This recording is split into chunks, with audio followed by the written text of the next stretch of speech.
Engineer साहब के लिए एक चीज़ छोड़ जाता हूँ। इंजीनियर साहब, आपके आसपास बहुत सारी किताबें पड़ी हुई हैं, इनमें कुरान पाक भी है, इसमें अहादीस की कुतुब भी है। आप किसी एक किताब पे हाथ रख के बताएं कि आपने मुझे फ़ोन करके इमरान खान साहब जब वज़ीर आज़म थे उनसे मिलने के लिए ख्वाहिश का जो इजहार किया था वो किन अल्फाज में किया। आप तो कहते हैं ना कि आप इमरान खान से मुतनफ़र हुए 2014 में, जब वो एस्टेब्लिशमेंट के साथ मिल गए और उन्होंने जाके धरना दे दिया।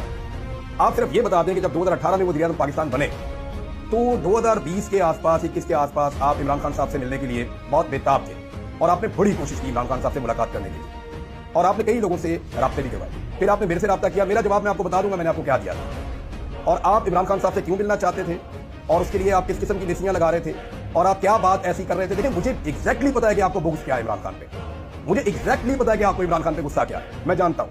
मैं आपकी इज्जत रखना चाह रहा हूँ, आपको पंगे लेने का शौक है, तो अगर आपको इतना ही शौक है पंगे लेने का तो भाईजान जिन्होंने आपको लॉन्च किया ना, जो आपको इस वक्त डील कर रहे हैं, जो आपको इस वक्त चाबी भर रहे हैं, वो मेरा कुछ नहीं बिगाड़ सके क्योंकि मेरे रब ने मुझे ये तौफीक दी कि उसने मेरे सामने सच्चाई खोली है। तो मेरे रब ने मेरी आंखें खोली हैं और मैंने खुलकर सच को बोला है और आइंदा भी इंशाल्लाह बोलता रहूंगा।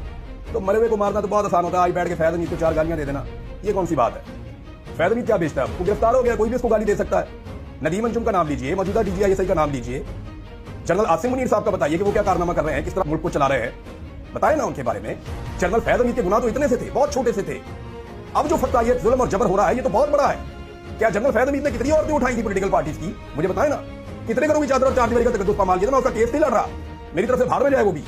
लेकिन मामला ये है कि आप ये बताएं कि क्या ये गुनाह बड़े नहीं है जो आप हो रहे हैं। पर मैं किधर मौलवी के चक्कर में पड़ गया, इनको मैं जवाब दूंगा तसल्ली के साथ। इन्होंने कुछ ऐसी चीजें बोली हैं, कुछ ऐसे हकायक इन्होंने मसक किए हैं, कुछ ऐसे झूठ इन्होंने बोले हैं जिसके बाद मेरे दिल से ये उतर गए हैं। और दूसरी बात यह है कि मैं आपको सुनता था, मैंने कभी नहीं कहा कि मैं आपका शागिर्द हूं, मैं आपको भी सुनता था और 1 दर्जन और उलमा इकराम है उनको भी सुनता था और इस तरह तो फिर मैं सारों का शागिर्द हो गया। यानी मैं जिसका भी वीलॉग सुनूंगा, मैंने अब तक मेरे ख्याल में 300-400 मौलवियों के वीलॉग सुने हैं, तो मैं सबका ही शागिर्द हो गया। फिर इसका मतलब है मेरे तो उस्ताद ही खत्म नहीं होंगे। तो मैंने सबसे कुछ ना कुछ अच्छा सीखा और जिन दिनों में मैं दीन की तरफ राग़िब हो रहा था उन दिनों में मैं आपको भी सुनता था, इसलिए मैं आपकी बड़ी इज्जत करता हूं। लेकिन मुझे नहीं लगता आपको इज्जत रास है और जो आप पंगे ले रहे हैं आपको इंशाल्लाह तसल्ली आपकी हो जाएगी, आपकी तसल्ली हो जाएगी क्योंकि आप मरे हुए को मार रहे हैं और आप मुनाफिकत कर रहे हैं। मैं ये साबित करूंगा कि आप मुनाफिकत कर रहे हैं, आप मुनाफिकत कर रहे हैं और ये साबित हो जाएगा, बड़े आराम से साबित हो जाएगा। और ये जो आपको शौक है ना बैठ के मुनाजरे करने का, तो आपके दरवाजों से बेचारे उलमा इकराम कई दफा वापस गए, जहां मुनाजरा करना है वहां से तो आप दौड़ जाते हैं, कभी बात ही नहीं सुनते। उलमा इकराम आपके शहर के अंदर पहुंचे, आपके सामने आकर बैठे, आपको हर जगह भी उन्होंने कहा हमारे साथ मुनाजरा करें, आप मुनाजरा करने के लिए कभी तैयार ही नहीं हुए। तो जिनसे मुनाजरा करना है उनसे तो आप दौड़ जाते हैं। एक छोटे से कमरे के अंदर बैठ के वहां बैठ के चिल्लाना, ऊंची बोलना, भुड़कते रहना, इससे कोई बदमाशी नहीं होती, इससे कोई बहादुरी नहीं होती।